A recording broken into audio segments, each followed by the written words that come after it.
I am.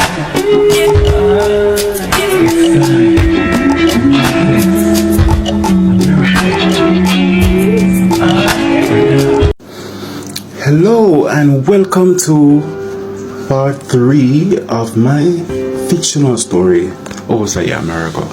Yes, so Osaye is a virgin and she's 30 years old.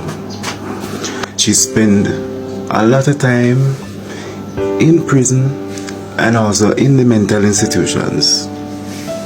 So she is a virgin not just because she's in love with this pastor and she only wants him alone, but she also spent a lot of time being separated from regular society because they think she's crazy, right? So she's there in the church at the altar on the floor, being held down, being prayed for, and she's still screaming.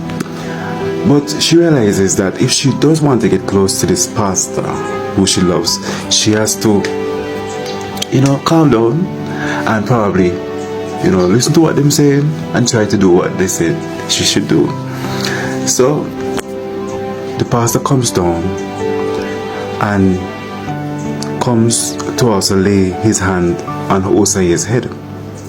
Osaye does stop screaming and tears are flowing down her face, right? She's overwhelmed, overcome.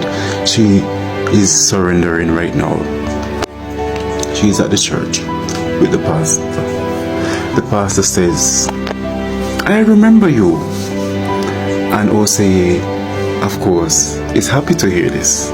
She wants him to remember the friendship they had back in the church camp.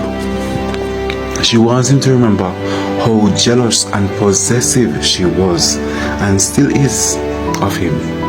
And she wants him to remember her acts of service towards him. She wants him to remember that they did have a relationship, even though it didn't get to be sexual or a real relationship. Their friendship was real and they were planning a future together. But unfortunately, Osaye did something that the pastor just could not understand. She was the one that set the fire at the church camp, and she did tell everyone that she would do it because she's vexed and upset, and she even claimed that she didn't believe in the Christian God, and she didn't believe in people going to church, and she didn't believe in a lot of things. She wanted to be crazy, and people wanted to treat her crazy. The first day she went to camp, she separated herself from everyone because she didn't want to be with them, so they excluded her. That's why the pastor was the only one who looked out for her back then in the camp. Alright, so the story could go on and on and on, and I'm gonna give you more, so stay tuned.